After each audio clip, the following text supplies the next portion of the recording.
on the Dockhouse Rugby Show, Dave and myself are joined by a former Super League referee who was one of the first full-time referees in the Super League era. A career that spanned over 2 decades, he adjudicated on over 280 Super League games. Now an ambassador for the State of Mind charity, it's Mr.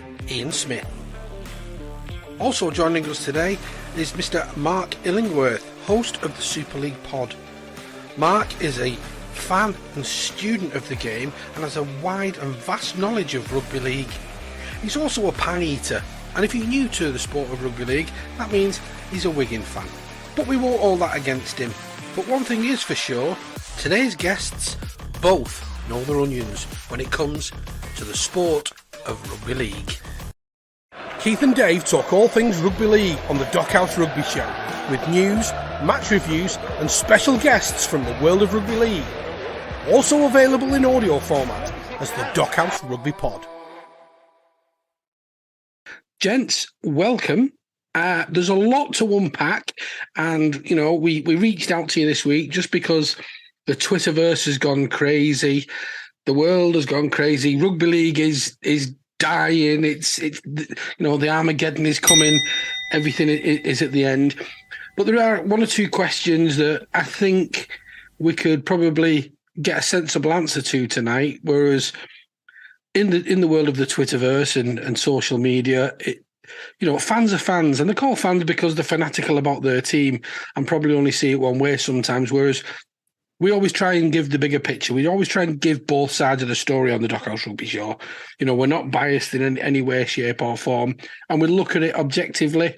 And if the answer is the answer, whether we like it or not, that is the answer. So let's jump straight into it. Dave, are you going to kick us off? Thanks, Keith, and welcome, Mark. Welcome, Ian.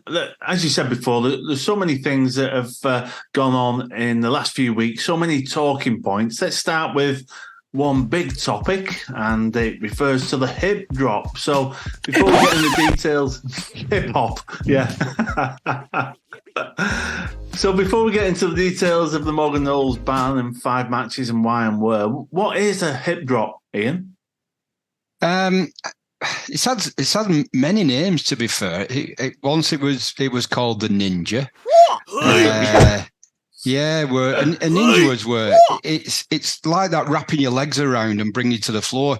The Philbin one on De Costa in the Catalan game the other week was a classic example where the player's in front of him and he's trying to grab the collar to drag him down to the floor, but because the player is going away, they leave the floor and they wrap the feet around to try to use the weight to drop onto the floor. Now, what that problem is, as soon as you leave the feet leave the floor, you become reckless by nature because you have no contact with the ground, so it becomes reckless. And then if you put all your weight on the ankle or the knee of the ball carrier, then the potential risk is there. The hip drop, again, it's where the legs come off the ground. So it's a tackle where the player is going away from you. They grab the shoulder or the collar. And because of the force and the weight and the drive of the player, you can't actually rag him to the ground with your own momentum, keeping your feet on the ground. And because you sometimes are being dragged along, you tend to lift your feet up and use your between 80 and 110 kilograms of muscle and weight of the defender to drop. And 9 times out of 10, that drop can land on, I'm probably over-exaggerating that, but many times you can drop onto the ankle or the knee in the case of Mike Cooper. Yeah. And it's a tricky one because by definition, you're actually putting all the weights of your own hips onto the ankles of the ball carrier. And the risk to injury is massive, but I don't think it's a deliberate act. But as soon as your feet leave the ground, it becomes reckless. And I think that's where probably Morgan Knowles has copped a larger ban because he swung his legs. Did they come off the ground? Not quite sure. But I would say, I think when you watch those type of tackles, they swing the hip round, I think, sometimes to try and get the legs in front. And when you've got, as you say, all that weight on the shoulders and you swing your own legs or your hip to the side, And then within a split second, all that weight is dropping possibly on one leg of that ball carrier.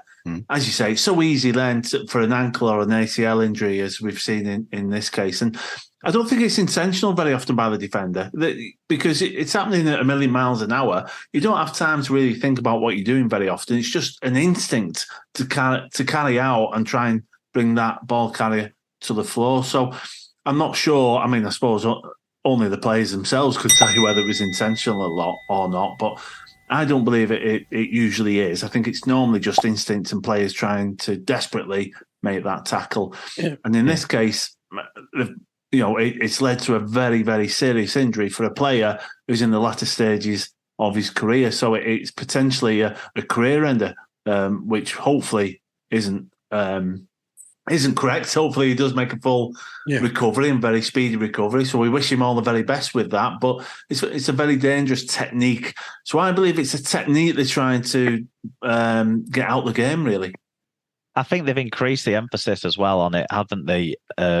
Now, I think it's become more aware how serious the injuries from this type of tackle can be. I know, like Jermaine McGilvery was highlighting the 6 months he had out from a similar tackle last year. If I think of like the most clear and obvious example of this type of tackle that I can think of, it was Albert Vete on Ian Thornley at the start of last season.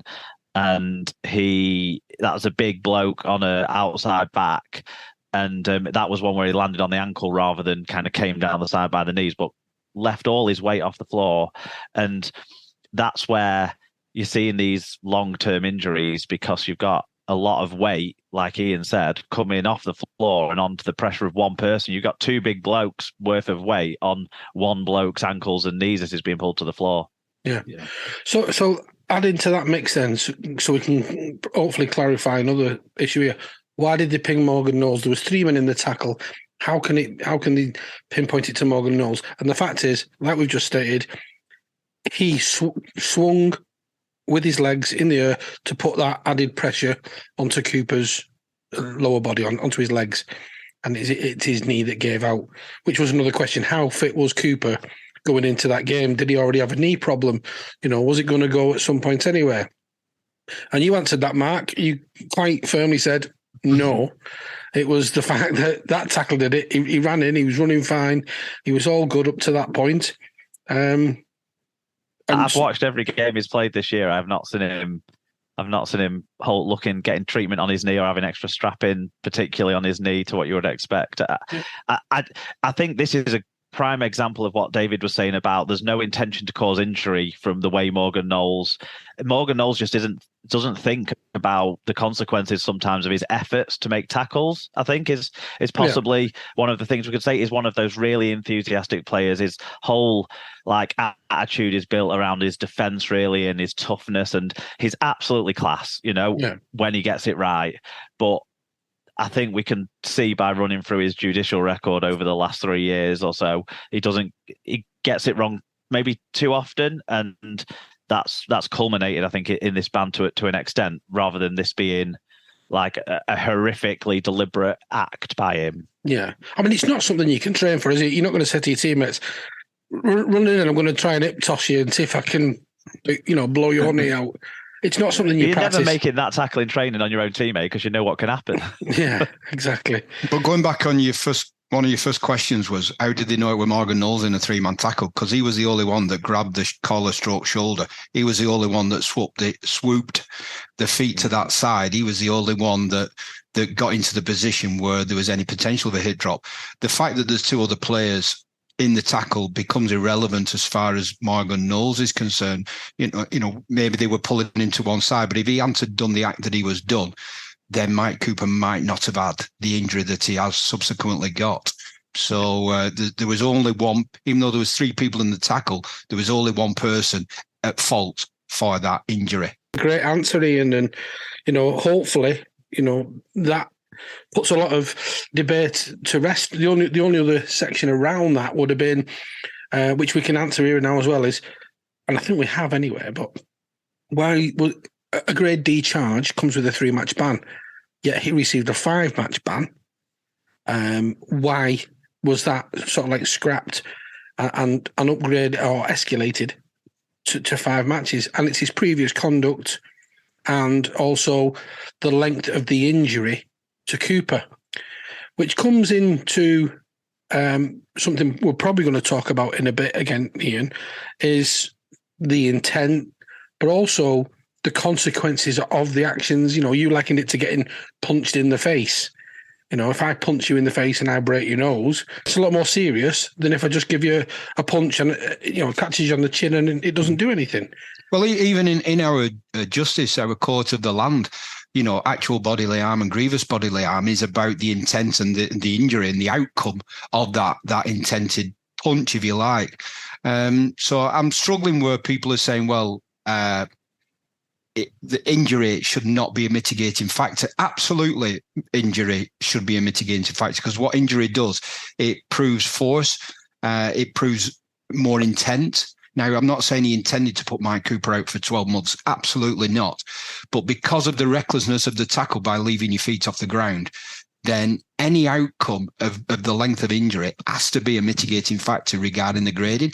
And to be fair to the judiciary panel as well, they are allowed to go outside the grading. That is part of there is a part on the old disciplinary process where it says the review panel, match review panel, and the operational panel can go outside the guidance. They're only guidance, and that's the guidelines. They can almost give whatever they want if they feel fit, and that's up to St Helens to appeal or not. Yeah. And St Helens have been successful with an appeal on a Morgan Knowles tackle that we all saw, and everyone who saw it thought that actually arguably was more of a deliberate act, the one on Chris Atkin last year in the playoffs, wing, more so than the one on Mike Cooper the other week.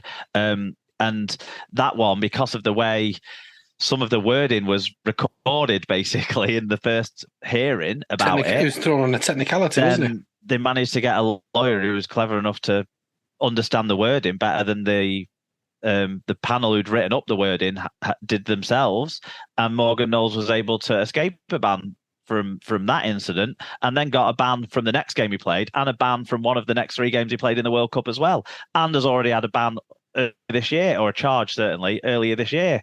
So that's where you then start to get into your aggravating and mitigating factors with going outside of the range. Is Morgan Knowles has got a clear record of receiving charges for similar types of dangerous contact incidents, as well as the aggregating factor of the significant injury that was caused, like Ian says, that would be taken into consideration when you're sentencing in any sort of court in the land. So why wouldn't the independent rules tribunal use the same factors? Yeah. No, you're absolutely right. And good point. Good point. Well made, Mark. That takes us on to another question then. Kind of segues. Whilst we're talking about just the grading and the differences and that sort of thing, because I know like that's what we've kind of talked about there with going outside and inside of the rules and that sort of thing. So a lot of people, I don't know how well they understand the process or not, but you have the match review panel that reviews every match.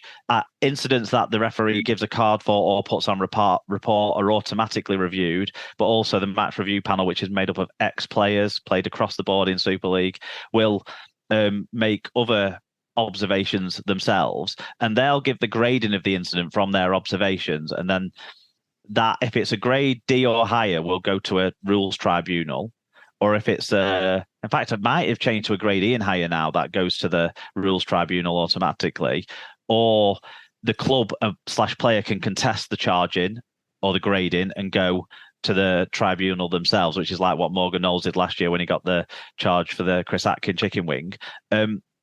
So an incident recently that people might not have understood, that people might be asking questions about, for example, because I saw it on Twitter at the time. If you remember the Wigan versus Leigh game, Ian Thornley got sin-binned for a late hit on Gareth O'Brien. That actually, the consequence of that tackle, Gareth O'Brien hit his head on the floor quite heavily, was concussed as a result and missed a game and the rest of that game. Willie Isa got picked up on a challenge as well by the match review panel. That was a late hit. Both of them were given grade B charges, but Willie Isa got a 1-match ban, whereas Jake Wardle got a £250 fine, because the range of punishment for a grade B penalty charge offence that the match review panel can give is either that fine or minimum the fine, maximum the ban. Now, because Wigan and the players accepted both of those instances, it never went to a tribunal. The reason why Willie Isa got a 1-game ban and Jake Wardle didn't is Jake Wardle hasn't had any charges of like a similar offence or a grade C offence of any kind in the last 12 no grade C in the last 12 years, no 2 similar offences in the last 3 years. Willie Isa had a grade C high tackle charge last year. Arguably, that is not the same type of offence as a dangerous contact offence. But like Ian was saying, the rules have a bit in there where basically the match review panel can make the decision for themselves what's a relevant previous record and just disregard the wording of the law that says it has to be a similar offence and say any bad offence can be a similar offence. So they said Willie Isa's got a grade C, let's give him 1 game. Jake Wardle hasn't, let's give him the fine. Now, Wigan potentially could have contested that and said Willie Isa's offence isn't a similar offence, so why are you giving him the 1-game ban? But then they go back to the word and say the match review panel decide what's a similar offence, not you, not us. So yeah, they could have argued it was similar. They see it as being similar, and then you're getting into an argument. But it's a very brilliant description. What you're saying, though, is the match review panel have seen those 2 instances exactly the same. Because the charges have been accepted, the fact that Gareth O'Brien suffered an injury isn't an aggravating or mitigating factor that the match review panel are allowed to assess upon. So that didn't come into it like the injury for Mike Cooper did. So I've got a question here, which has come from Twitter, which involves Gareth O'Brien, but he's the recipient. Yeah, that's right. Yeah. So the question was, sorry, Mark, why is there no consistency in bans? Ben Reynolds at OKR gets 2 matches on a late hit. Jake Wardle knocked out Gareth O'Brien and got the £250 fine. So that's the one that you're on about.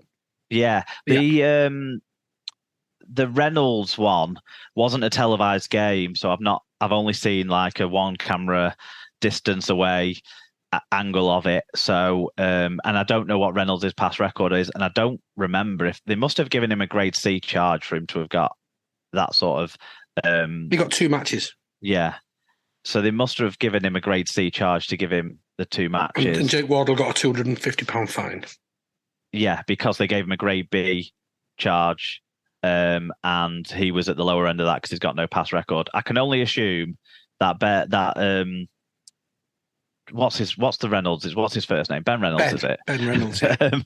Not Ben Reynolds. Has not Smoking the Bandit. Has a relevant grade C and above charge in the last 12 months and was given a grade C charge for that to have been a 2-match ban.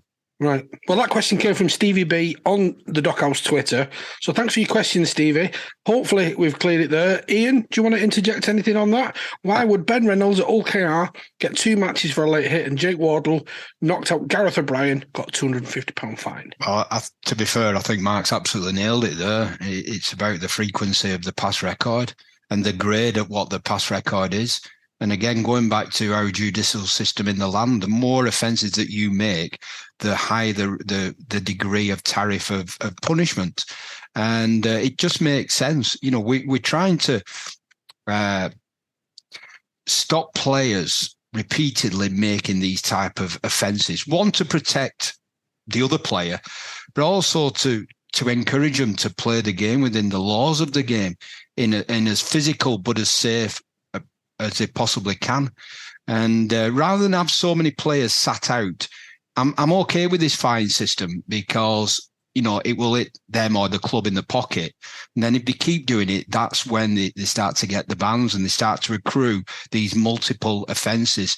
But no, Mark absolutely nailed that. Well done. Well done, Mark. Thank you. You get a job on the judiciary panel? Do you know what? I'd love that. I'd probably be more biased than they are, though, because I actually support a club in Super League, whereas I don't think any of them do. No, they don't.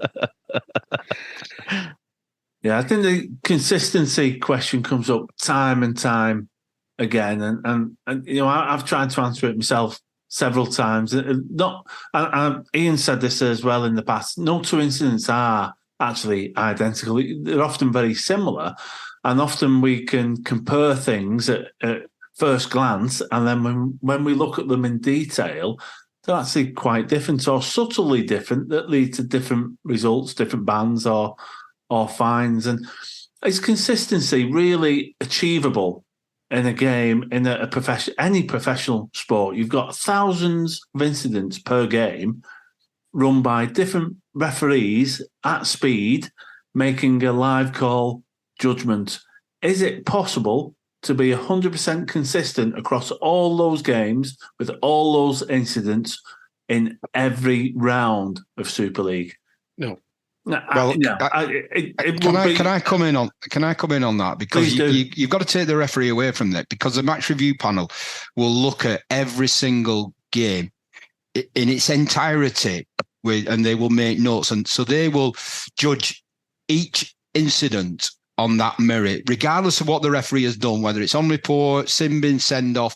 That might come in later on, but at that moment in time, they will be looking at that individual incident.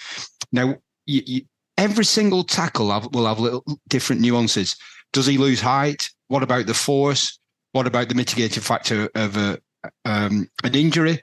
What about 2 plays in the tackle? What about 3? What about ducking? What about an elbow? What about the injuries? And there's so many different things. There is no two tackles the same. So we're trying to perfect an imperfect outcome, if you like. So we have to have some sort of a guideline, but within that, there is always going to be movements up and down them guidelines. And I think the match review panel on the whole do a really good job. There's a couple that I've disagreed with them. I disagree with I think it would call Sam Walters, the lead player. That was never a shoulder charge in the Leeds St Helens game. But, that's all in my subjective opinion. They're there, they're doing a job. At some point, somebody has to put their hand up and make an ultimate decision on that grading. And on Twitter, you see people who are pulls apart on that end and pulls apart on that end. So you will never, no matter what you do, you will always have some people who disagree. They've got to do with honesty, with integrity, and do within as clear boundaries as they can get the right outcome. And it's virtually impossible. Let's not forget the boundaries and the structure is agreed upon by the clubs. They have representatives that go to these meetings in the off season and agree. They've agreed on the changes that have changed the way that the bans are handed out this year, so that there's more fines and fewer bans. They'll have agreed on the different wordings for the different categorizations of the tackles. So, the match review panel are just trying their best to apply the rules that the RFL, with lots of input from the clubs, have come up with. And on that Ben Reynolds one, he actually got a grade D charge, so it won't have been his past record. He got the bottom end he could get for a grade D charge. And with late hits, because David, I know you want to talk a bit more about late hits anyway. The thing that makes a difference with a late hit, and Ian will be able to talk more about how the referees can see this on the field, and then how the match review panel maybe can see this more afterwards. But it's all about really the flexion of the neck, which obviously comes from, in part, the impact of the tackle and the timing of the tackle and the lateness of it, or the angle you come in from with the late tackle as well. But the flexion of the neck is where the grading comes from. So if someone gets hit and then gets knocked out because there's maybe some incidental head-to-head contact, or he hits the floor hard after getting the hit, that might not be as bad in terms of the way the late hit is viewed by the match review panel, because that's all about the flexion of the neck. In terms of the possibility of causing injury and that sort of thing. Well, it's a good point. I suppose we can move on to that now. It's a natural movement into those late hits. We've seen a lot of bans this year and a lot of talk and sin bins because of late hits. So when is it late and when is it just the ball carrier making the defender make a decision and slipping the ball? How does a referee make that judgment? Have you any insight into that, Ian? It's just like that. It's literally just that. Can the player pull out, or is he committed? And it is literally a fraction of a second. At pace, a defender genuinely goes to make a tackle and he passes it. Because what you got to bear in mind is an halfback in particular, where most of these are put, an halfback wants to draw contact. He wants to draw collision. He wants to commit a player to him who hasn't got the ball. So the play is designed to almost create late contact. But then there are times where a defender will think, I'm sick of him, keep running around and not getting a glove laid on him. So I'm going to let him have it as soon as he's passed the ball. Whether he's got the ball or not, he's having it. Sometimes whether he's got the ball or not. But Mark's absolutely right. It's about the flexion of the neck. It's about the risk of injury to the spinal column, if you like, rather than the actual concussion of hitting the ground or clashing heads. It's more about the flexion of the neck. And if it's a push, then again, you can go on force.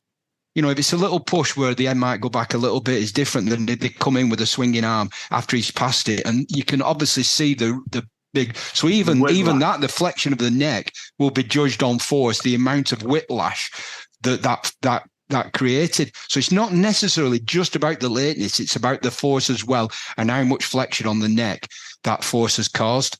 So is that in part, though, Ian, because the ball carrier has passed it and isn't expecting contact because they've relaxed their body, relaxed their neck, because they go into contact all the time and don't get the same level of whiplash as you get from a late hit. So I'm assuming it's because it's more aware of that happening when they've passed the ball, they've relaxed, and then the shots come in. So the neck is relaxed, the muscles are relaxed. And it's also the vast majority of these are from behind. So again, they probably passed and relaxed, and then that it's like in a car. The whiplash injuries tend to be when a car hits you from behind. The first thing of your head is to rock back, and it's that rocking back when you pass the ball and they come in from behind.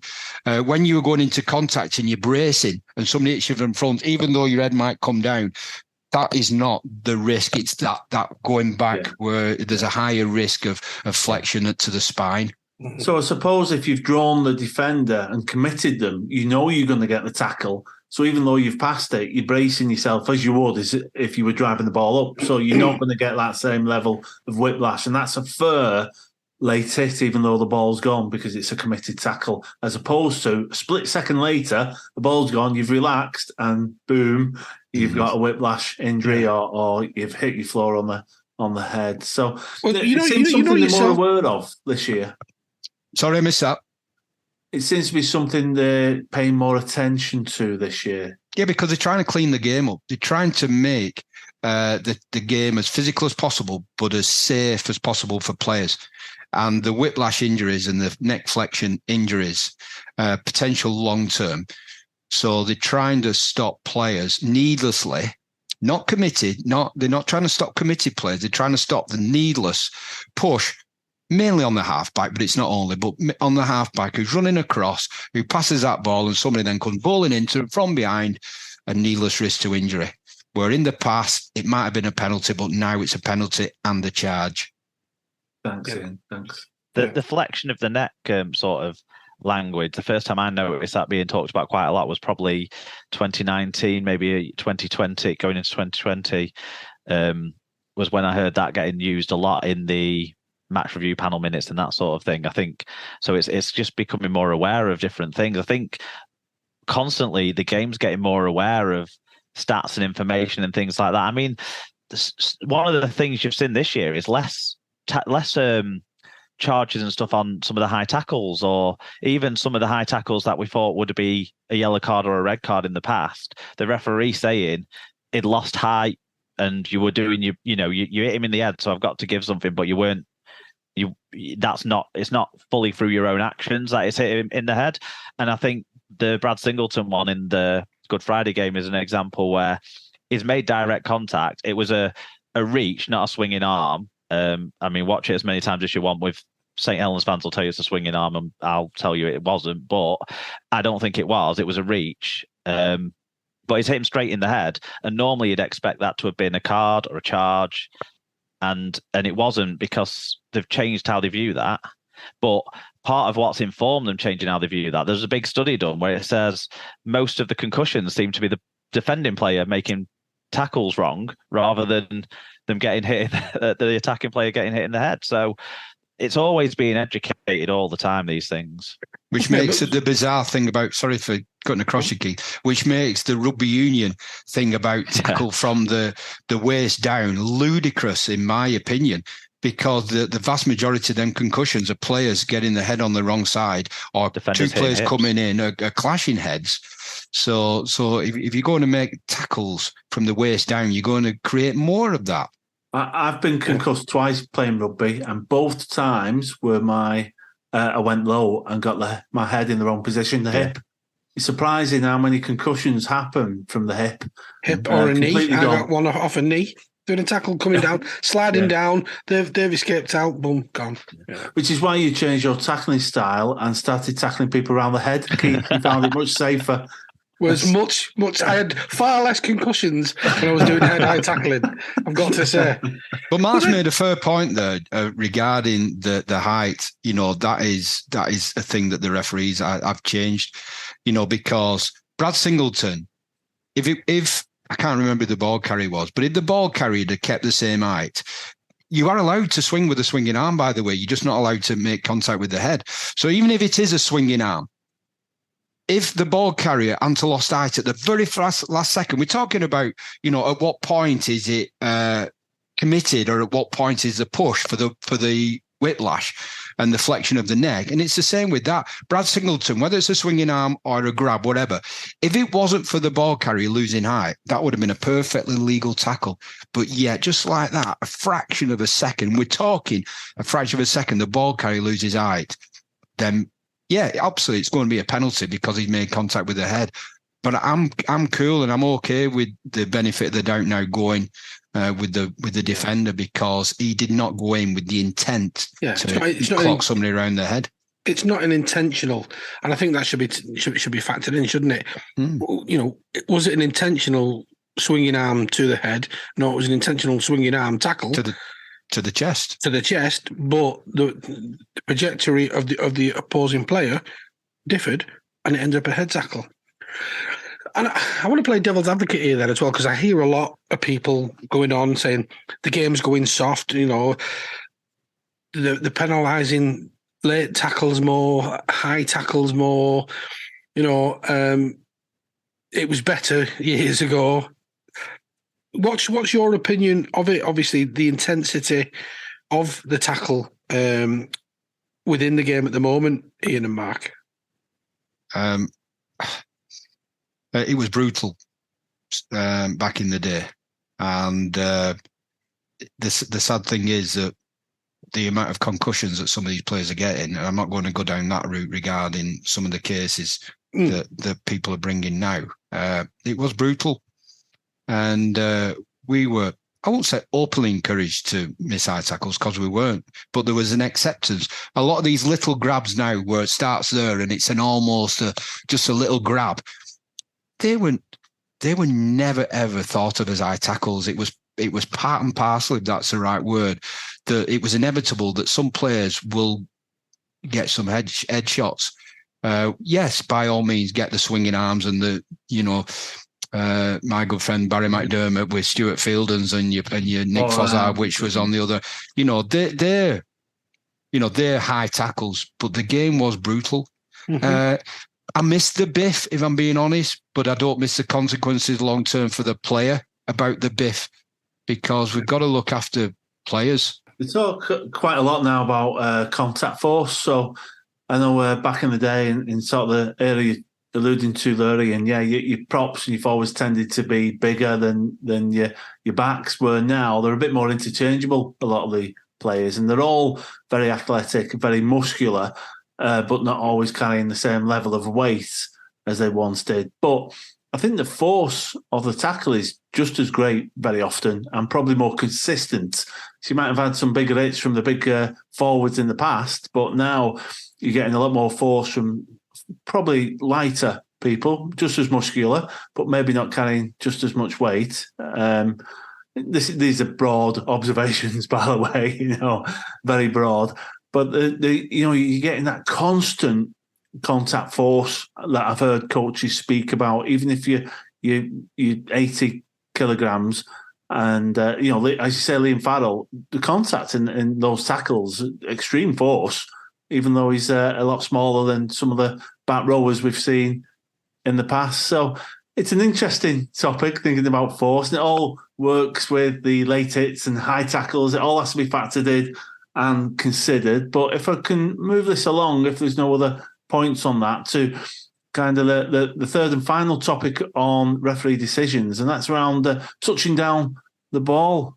So probably aim this again at Mark and Ian. There's been a number of incidents where we've seen grounding. Can we talk about the Morgan Knowles ones and the Saints fans who thought that was a try because they found a still where the hand was on the ball on the floor, like 2 frames after it was completely in no control whatsoever? Is that one of the ones on the list? Because that possibly. one is laughable. Well, there's been so many this season. I don't remember in any previous season so many talking points on the grounding of the rugby ball. So you've got several where, if the kick through, can you dive on it and touch it down with any party of your body? If you've got control of it in your hand, you lose it, but catch it again before putting it down. Is that fine?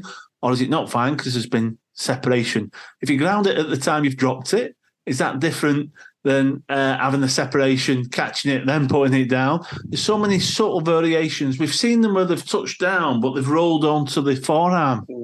Is that loss of control? Or if you put it down with your forearm from a kick through, is that okay? So I don't know if you can unpick any of all those different subtle variations that have led to tries and no tries over the last couple of months. Do or do not. There is no try. Well, let Mark go first. Go on, Mark. Well, you'd be the expert on this, but I follow with great interest what you tell people on Twitter about these things. Certainly, the 2 most recent incidents, as we're talking, will be the Warrington-Wigan game, where there was two instances that went up as no try.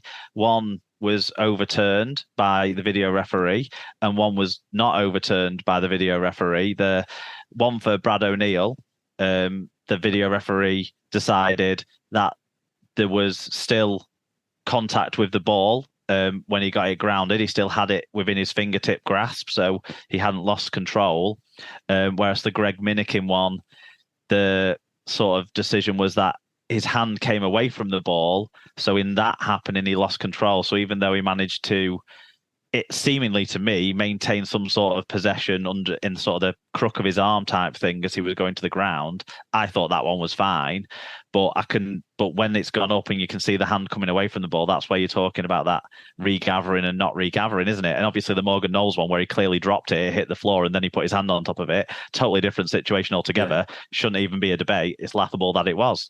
Yeah, because it was already a drop ball. And yeah, you're right. The Wigan-Warrington game was interesting because the Brad O'Neill one didn't look like a try to me. Although when you watch it in slow-mo, if they're getting grounding, if that's a rule, then it is a try. Where the Warrington one looked far more like a try, but again, to the letter of the law, it actually isn't. Are we correct, Ian, in our assumptions? Yeah. The video ref got them right. If you have hold of the ball, if you go down to do the ball, score the try, if your hands come away from the ball, you then have to re-grip it. You can't catch it up as it's on its way down and just put it with the flat of your hand. You have to re-grip the ball before then you put it down. If you have hold of the ball in one hand, you've already got grip of it. And even if then, as long as it doesn't come away from your hand, all you have to do then is take it to the ground, which what happened in the first Wigan try. And the other day, he's put it down, he's gone and he's scored it. Even though there's only downward pressure with the fingers, that's all you need. It doesn't say you have to have 10 psi. You have to have 10. There's no pound per square inch on downward pressure. If you've got the ball and you haven't lost it, there's no separation.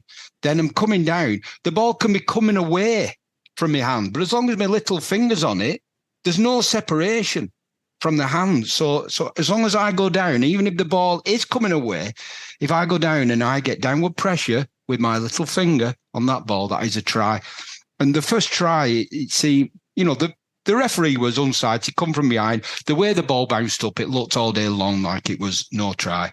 But the video ref, you could clearly see that there was no separation and the fingers were bent back. So that means there was downward pressure. And that is a try. The second one, the Minikin one, the live call is crucial on that because the live call goes up as no try. So what he's saying is that the hand came away from the ball. So you couldn't prove that the hand didn't come away from the ball. So therefore, the video ref had to go with the live call. In my opinion, if the live call would have been try, because you wouldn't have had any evidence because of optical illusion and the hand totally come away, you would have given a try because you couldn't prove that there was a gap between the ball and the hand. But because the call went up as no try, you couldn't prove that there wasn't. So the live call on that was crucial. And because the live call was no try, Tom Grant, the video ref, had no choice but to come up with no try. Would it have made a difference to the game? No, it was 13. It should have been 13-12. It's. I think there's an irrelevance to that, David. Though the refs don't want to. They don't want to get it wrong, even if the outcome is immaterial. The outcome to them might be material because it might be the difference in them being in Championship next year, or instead of getting, Warrington Saints this week, with respect, they get Wigan, Wakefield, and you want Warrington Saints this week. You want Salford Catalan.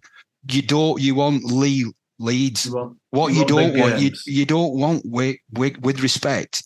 I was at Wakefield today. You don't want Wigan Wakefield because there's a high likelihood that it will be a very high score. I'm not saying the rest will go in expecting that, but we're not naive. We're not stupid. We know which teams are better than other teams. So there is a consequence. People say, there's no accountability to the referees. No accountability. There's more referees get dropped for making a mistake than any players. Yeah. Will Minikin get dropped for dropping the ball over the line in the last seconds of the Warrington game? Absolutely not. Mm-hmm. Last season, I thought James Child was the best referee in the competition in the first half of the year, and he got the Challenge Cup final, didn't he, off the back of his performances in the first half of the year. And then he was video referee at a game at Leeds, where there was a try awarded incorrectly by the on-field referee, where Harry Newman dived between a defender's legs, and through, or was Harry Newman? I think Harry Newman scored it, but he dived through the marker's legs, took out a player.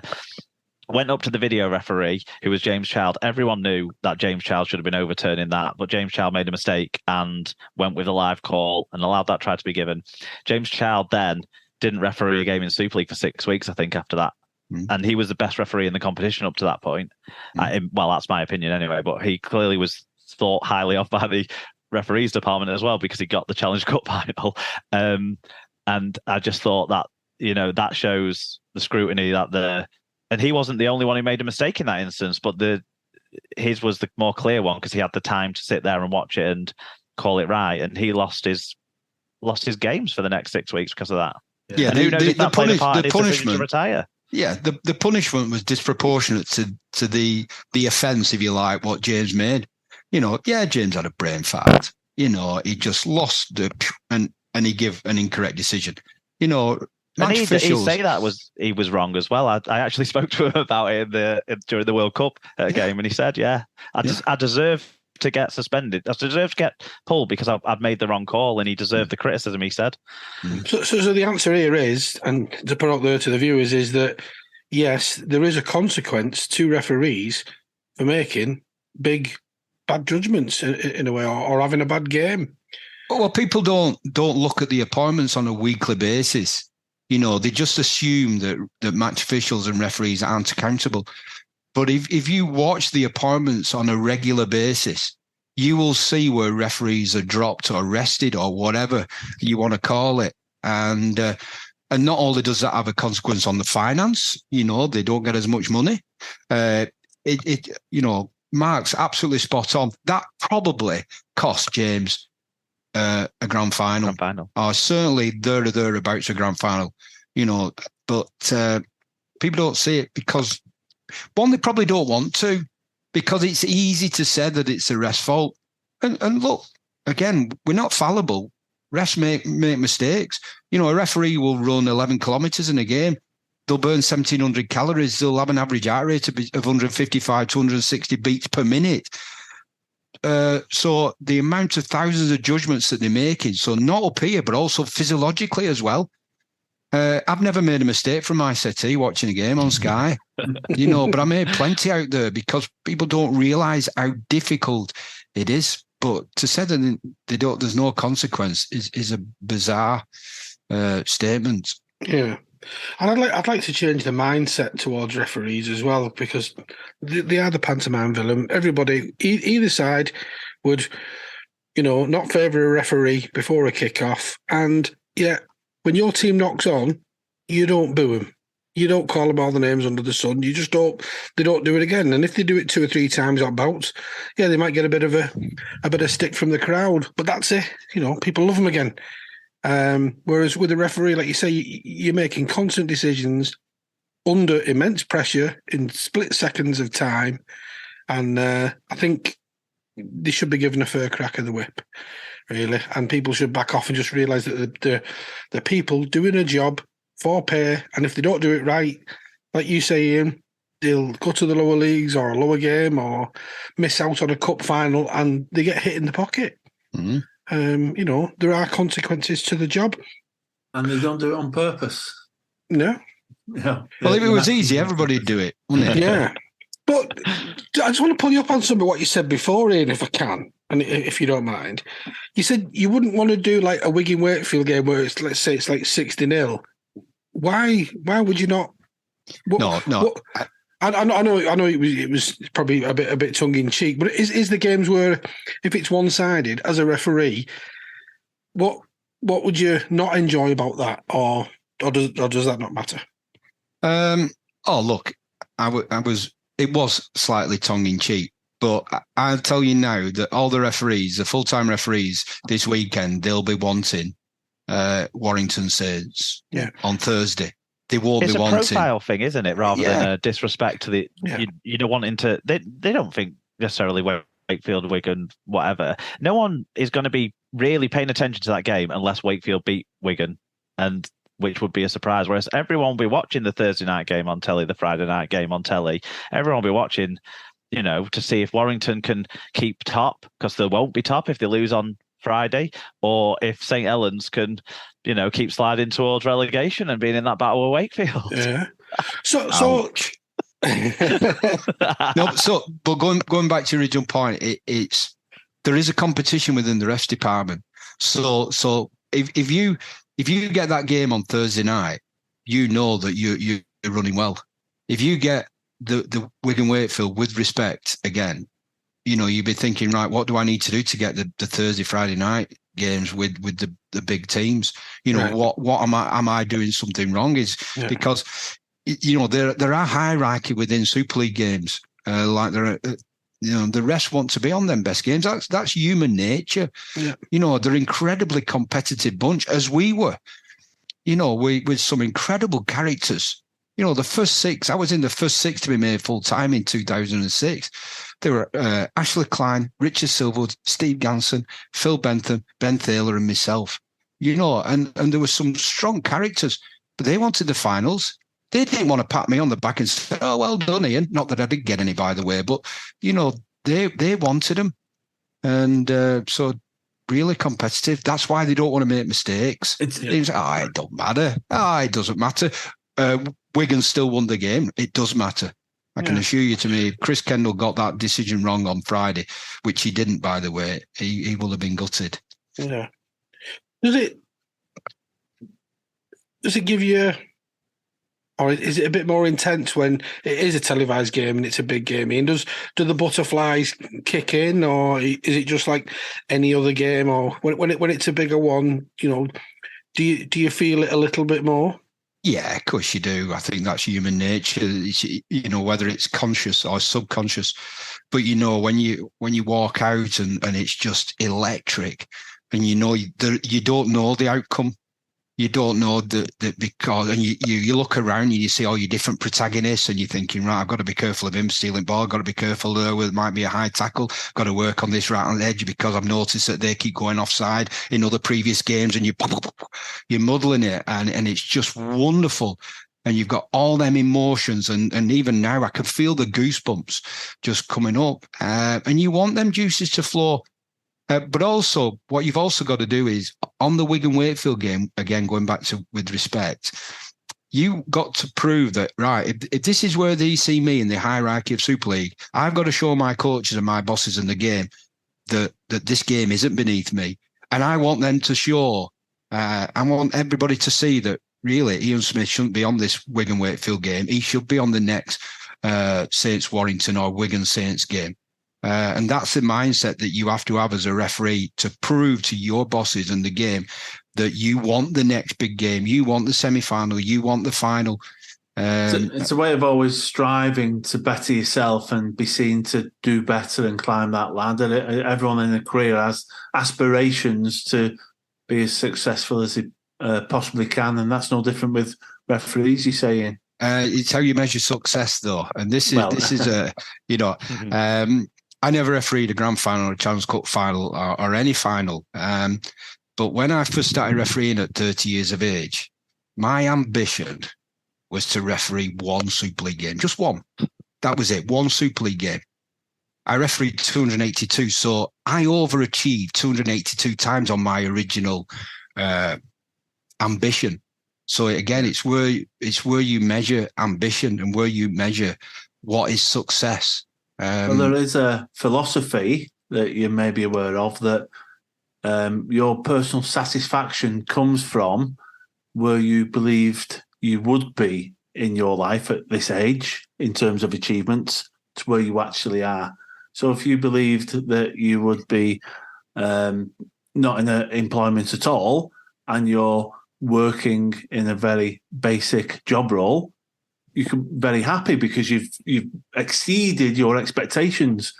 If you wanted to be the head of Google and you're just running several small successful businesses, you're quite down about you've not met your goals. You're nowhere near where you thought you would be, and people can be quite dissatisfied. And a lot of that is relates to how well you feel about yourself as well. It might have been yourself who told me this, Ian, I'm not sure. No, I've not heard that one. I'm trying to write it down. But it makes sense to me.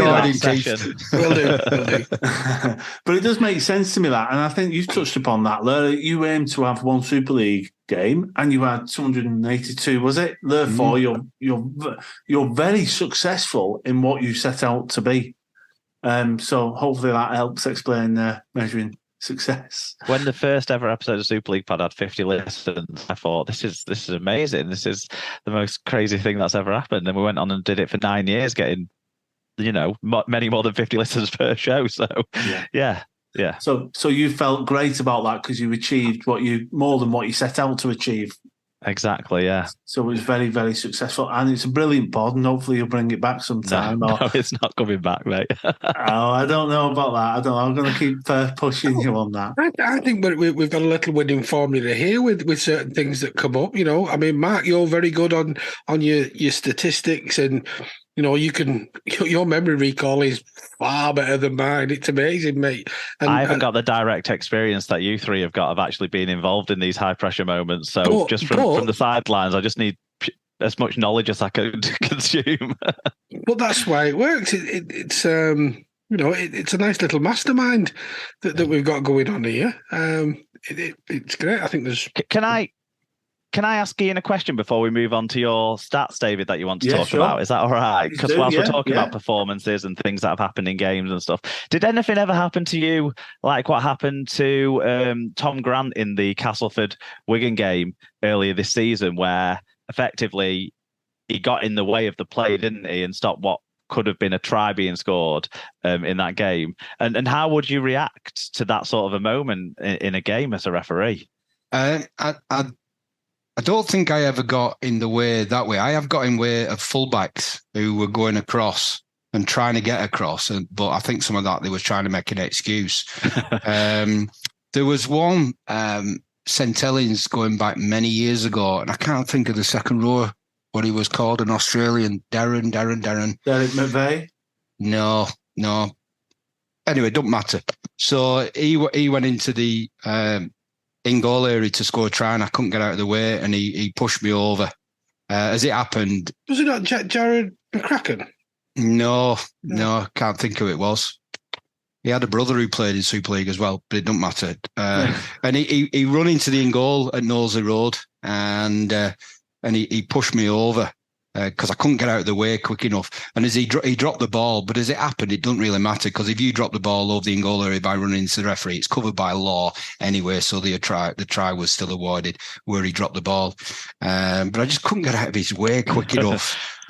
So. Yeah, I got pushed over, and it was quite fun. I think they showed it on Soccer AM. Watch me just doing a tumble and kept reversing it and doing a tumble and reversing it. So that was, but no, I can't remember a player running into me in the field of play to prevent a try. But I can remember fullbacks trying to say I'm in the way and just push me out of the way a couple of times. Because the referee will be like a fullback. When the ball's going that way, we will track so we can see it. So if there's any drop-offs on the back on the inside. So if you ever watch a referee, they'll almost mirror a fullback's movements across the line. So sometimes you can get in the way of a fullback. I hope that answered it a little bit. Yeah. As a player, I used to run at the referee from acting halfback because that's the only place there'd be a gap. Is that when it was 5 meters? Okay. Pardon? Is that when it was 5 meters? It was 5 meters then. Yeah. You'd never run at me now at 10 meters. No. I wouldn't run at you now. Well, no, I wouldn't make it. They wouldn't be assist the referees are.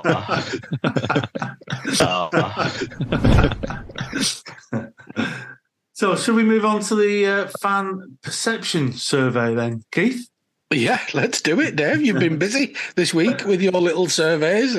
Yeah, and very interesting. So, I've run several fan perception surveys, and it's to get the views of the fans on how they see referees, match review panels, and teams, and so on. And really looking forward to hearing Mark's views on these because, as you said, Keith, Mark's excellent at things like data and understanding data. And then your perceptions of this yourself, Ian, and your understanding of what's coming through. So the first one, how many of the fans believe that their team is in the correct place in Super League? Do they believe that the referees have impacted their position? So if it wasn't for ref errors, would their team be higher in the league, or would their team be lower, or is their team in the correct position? So 57% said they believe their position is correct. So their team's position in Super League is accurate and correct. 38% of the fans believe their team should be higher in Super League, but for ref errors and MRP decisions. And just 4% believe their team should be lower in Super League. So any observations data-wise on that, first of all, Mark? Well, Wakefield fans can't take part, can they? So based on those stats, I think it's. No, I think they believe they are where they should be. Yeah, that's what. Yeah, it's surprising. 57%. Yeah, it's surprising that it's. I'm actually surprised that 58% think they're in the right position. You must have had, like, say, a lot of Warrington and Wakefield fans voting, because the 38% number is the one I guess that you'll give more focus to.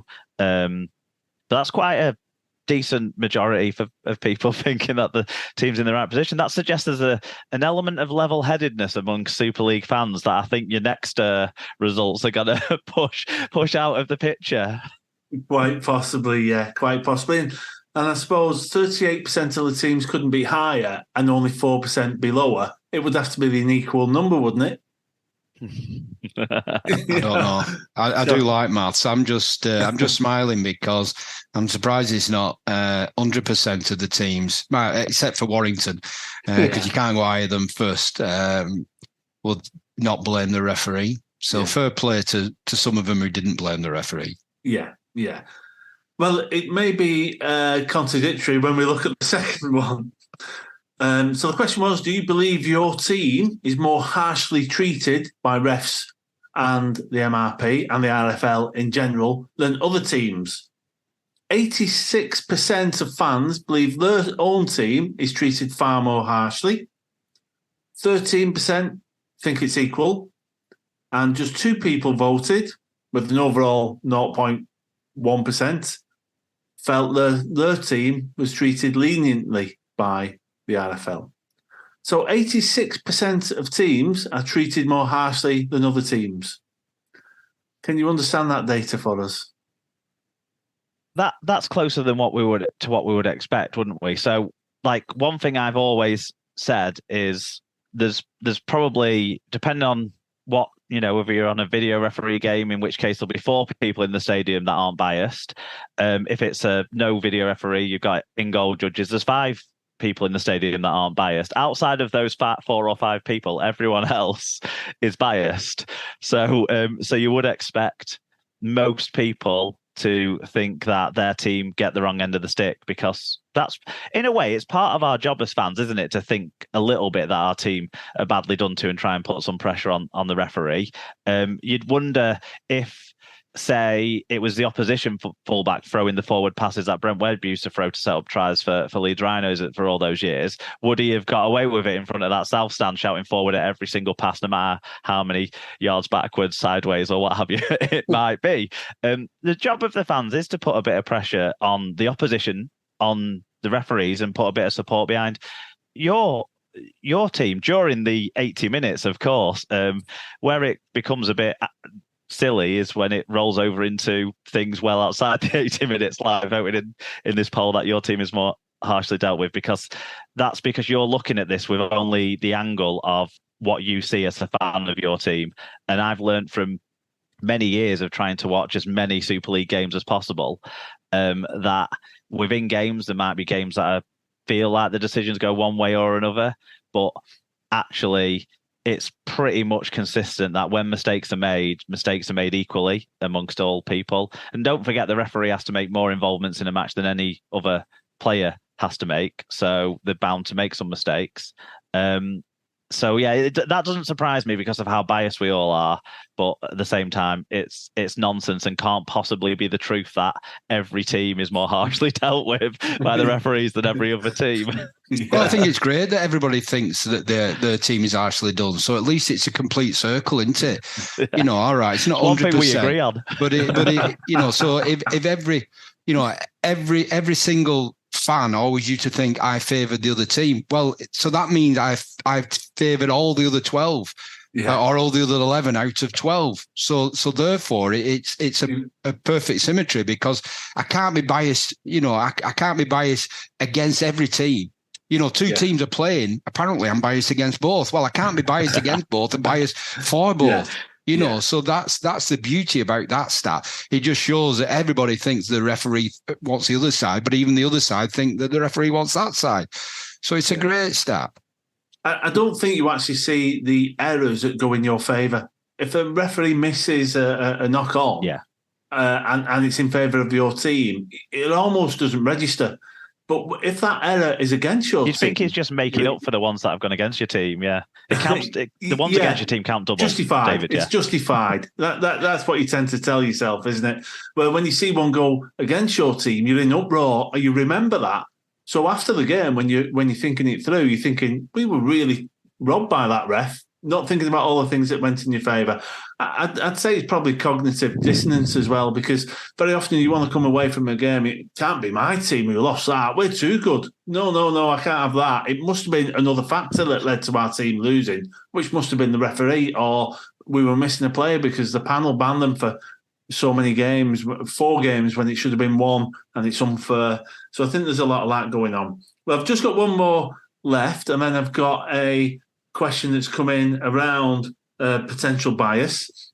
So following on from the first 2 fan perception surveys is, if you agree, so it's aimed at the 86%, that teams are treated more harshly, or to reverse that, are favoured, which are the teams who are favoured? Which teams are favoured in Super League?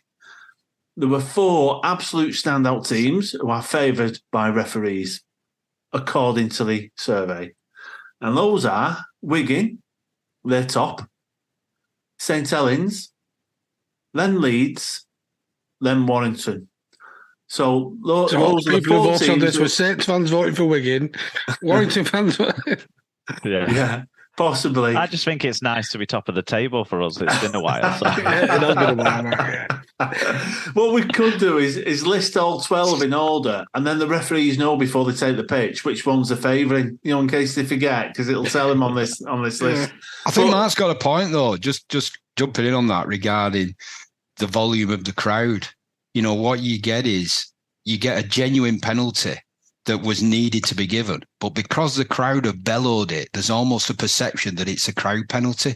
And I used to always say to my touch judges, if you hear the fans shouting, offside, offside, offside, I do not want you coming in with crowd penalties, because it's almost like a gotcha. Well, the crowd have been paying for it and that cheer, so you've almost got to get rid of that. But because them 4 teams are the best supported and the loudest, the perception is from the smaller, in inverted commas, smaller teams, is that they're just giving crowd penalties. And I hate crowd penalties.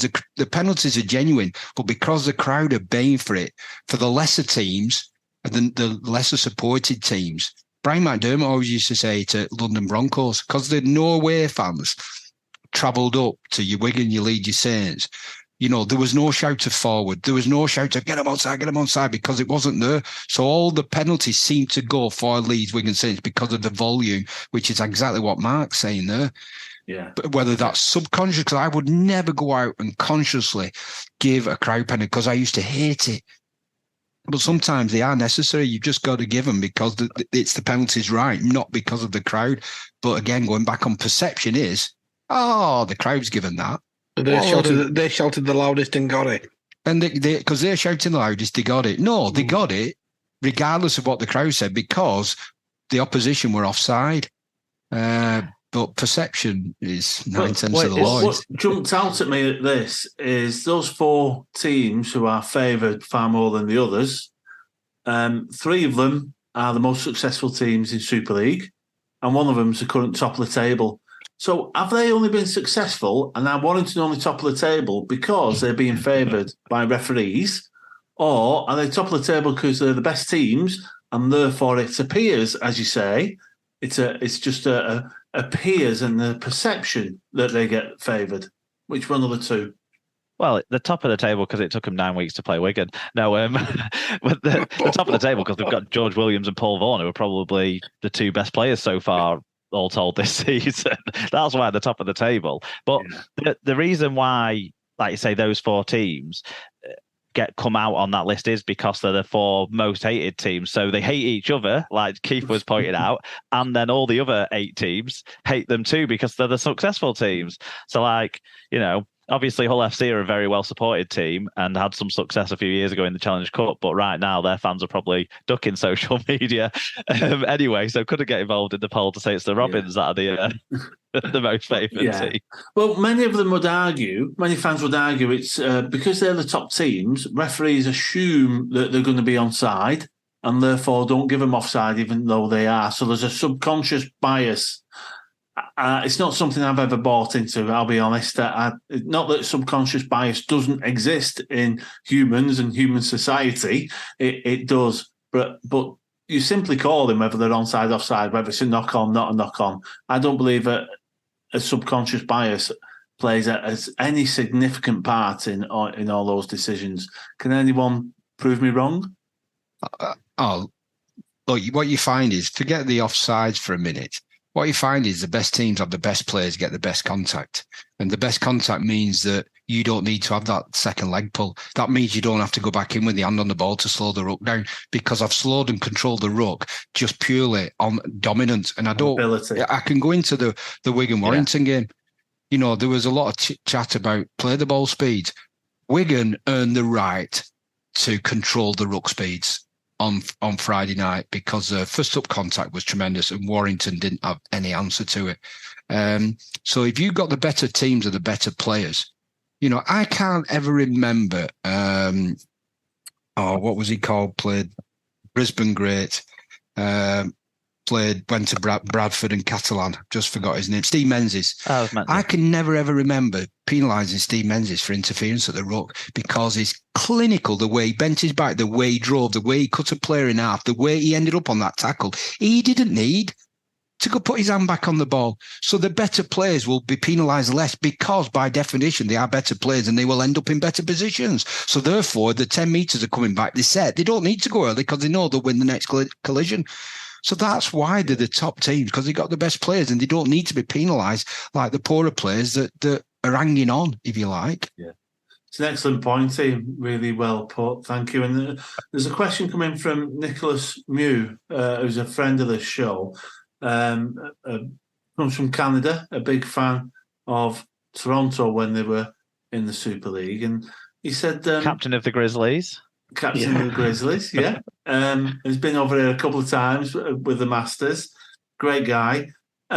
He's put a really good question to us. And it's considering the bias. So Toulouse now, or last year, and Toronto have been paying for the flights. That's for all the players and for the referees and all that surrounding the trip over. Could it be seen or claimed by other teams in those circumstances that the referees are going to favour those teams because they know that they've put the hand in the pocket to get them over there and do that travel? Do you think there's any... Ask Bernard. Bernard will say the opposite. Who would? Bernard says I sat on the plane with them all, making best friends with them, so everything goes against my team when they get here. So it goes both ways, and that is the bias. Bernard's biased, you know. Yeah. That's where the bias is. Do you think it's just conspiracies? Simply just... Of course it's conspiracy. Again, going back to my original point a bit ago, Chris Kendall wanted to get that last decision right, regardless of the outcome of the game, because he wants the best games this weekend. When them appointments come out on Tuesday or Wednesday, he will be absolutely chomping at the bit to get the best game. So if me going over to Catalan, which I did many, many, many times with the teams, and I thought, right, well, Bernard's paying for this, so I'm going to give everything to Catalan, or I'm with the players and the fans, and I don't want to travel back from Perpignan or from Girona or Barcelona on a Sunday and think I might get a bit of a nasty flight. It's just absolute nonsense. It's just a conspiracy. But it sometimes it's such a big conspiracy. It's laughable. It's funny. But sometimes people believe it, and then that's when it doesn't become funny. People can become abusive around it. I think the same question applies with like where referees are from, what referee society they were part of when they were coming through the ranks or what have you. You see a lot of that, don't you? You know, St. Helens fans were throwing that at Liam Moore, weren't they? When Liam Moore is the best referee in our competition right now and should be refereeing the biggest games without any sort of sense of question. Similarly, you've had it in the past with, you know, lots of other referees who've refereed the team of the town that they were born in, or the team from the town that they became through the referees society in, or what have you. And that's another one of them conspiracies. Kendall must favour Huddersfield because he played in their academy, but Huddersfield's academy told Chris Kendall he wasn't good enough. So surely he should hate Huddersfield and go against them in every game. So you can twist these narratives both ways, like we've just done with those two examples. To your agenda. Yeah. Yeah, well, why doesn't Ryan Hall, every time he plays for OKR against Leeds Rhinos, drop the ball when he's going over the line? Because he's a Leeds Rhinos legend. Yeah. Because when you're on that pitch, you're doing the job that you are paid to do to the best of your ability without fear or favour. And like, you know, Mark's spot on there. Huddersfield let Chris Kendall go. So I'm going to give everything against Huddersfield. But he was part of their academy. So I'm going to give everything to Huddersfield. It's just a nonsense. Yeah. But people like that nonsense, and they get a lot of time out of that nonsense. It's quite funny at times. One time, something I had real trouble reconciling, and I nearly slipped down that rabbit hole to an extent. But there was one season, I think it was 2012 or 2013, where sort of eight of 9 of Wigan's losses were refereed by Phil Bentham. And I thought, what's going on here? And the conspiratorial, hard-headed fan who just thinks everything's against my team would be thinking that he's got a problem with us. He's doing things against us. But probably more realistically is there was some sort of nuance in how maybe he refereed the ruck or something like that Wigan were just getting wrong, or Wigan were having off days, and it was just a pure coincidence that Phil Bentham was the man with the referee. And So, but I could have sat there and come up with a conspiracy easily about that when I worked that out. I don't think a lot of Wigan fans at the time worked it out. Otherwise, they would have been all over it, I'm sure. But like, it's not a conspiracy. It's not because Phil Bentham hates Wigan. It's not, it's not because he broke his leg there against Hull KR or what have you. I was video ref on that. I heard that. I suspect it's more coincidence, because statistically, if something can happen, at some stage it will. So you toss a coin. If you get heads now, you toss a coin again. You're not more likely to get tails. It's still 50-50 next time. So maybe the players got into their head though, David, where it's a case of, we never win with this bloke. So all of a sudden you go into a game, expecting every decision to go against you. So every decision then it becomes, oh my God, it's an agenda, it's personal. It seems to go against us. And all of a sudden you are playing into that narrative that is not there.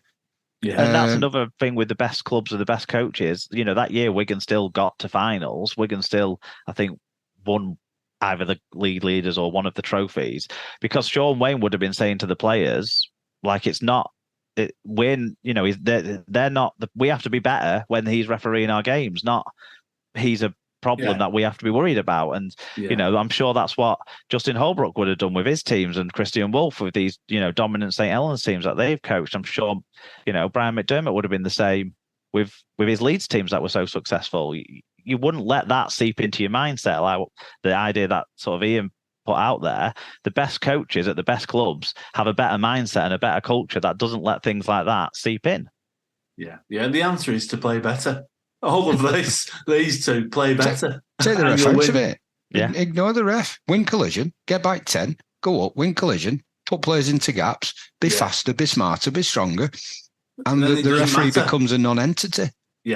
Yeah, I totally agree. And no, just to say, I found it absolutely fascinating. I always do, speaking to both you, Ian and Mark, and it's always very, very interesting. And it's nice to dig deep into some of these points and topics. And I think we agree in large on many of those points. May have slightly different views on some things, but by and large, I think we've got the best interests of the sport at heart, and we're always trying to promote what's good about it and clear up any friction that there may be from decisions that are made. So, very, very warm thank you to both of you for coming along and sharing those insights, and yourself as well, Keith. And thank you very much for hosting.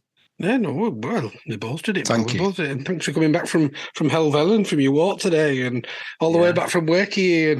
And everybody's been busy. But just a couple of things before we do go. Here at the Dockhouse Rugby Show, we champion two charities that are very close to our heart, and one is which Ian works for, and that's the State of Mind charity, who do great things, and I'll put details in the bio where you can look at what they do as well, and also the Teardrops charity, the homeless charity in St Helens, Teardrops. Again, all the details will be in the bio for this episode, and if you can go on and just look at the good work that they do, and if you can support them, then all the better. But they're doing great things for the greater good, and from me and Dave, we just say thanks for all the work that you're doing with the State of Mind charity. It's fantastic. I know it's you and all the team there as well. So echoing what Dave says, thanks for your time, guys. That's it for another episode of the Dockhouse Rugby Show. Hopefully we've put to bed some of the big burning questions that are out there. If you've got any more, please bang them down, and who knows, maybe once a month we'll get together as a Mastermind Alliance and thrash out all the ramblings of the Twitterverse and see what we can come up with. But that's it for now. Thanks for your time, and thanks for joining us. Don't forget, after tonight's show, leave your views in our comments section. We'd love to hear from you. Keith and Dave talk all things rugby league on the Dockhouse Rugby Show, with news, match reviews and special guests from the world of rugby league. Also available in audio format as the Dockhouse Rugby Pod. The Dockhouse Rugby Show is proud to support the Teardrops Homeless Charity. Teardrops, supporting your community.